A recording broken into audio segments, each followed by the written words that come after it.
پہاڑی زبان میں اپڈیٹ سنیے۔ بھارت دے زیر تسلط جموں کشمیر وچ بھارتی بربریت دا سلسلہ بدستور جاری ہے۔ آج اونتی پورہ پلوامہ اور سورا سری نگر وچ مزید 4 نوجوان شہید کر دیتے گئے۔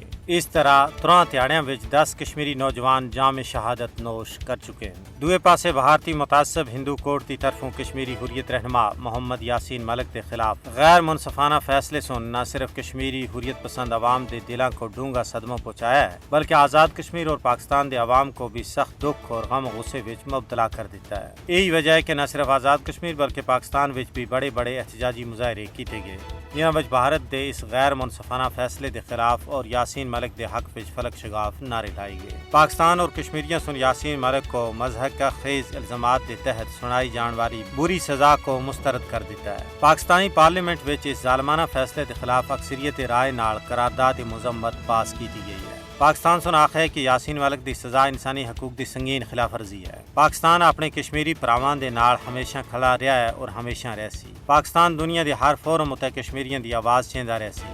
بھارت بندوق دے زور اتے کشمیریاں دی جدوجہد آزادی کو کسی بھی صورت وچ دبا نہیں سکتا۔ یاسین ملک امن دا پرچم کہن کے مقبوضہ کشمیر وچ بھارتی فوج کو شکست دے چکے ہیں۔ کل جماعتی حریت کانفرنس سن یاسین ملک کو تنازع کشمیر اتے انہاں دے سیاسی عقائد اور کشمیریاں دے کاز دی ترجمانی کرنا اتے سزا دیتی گئی۔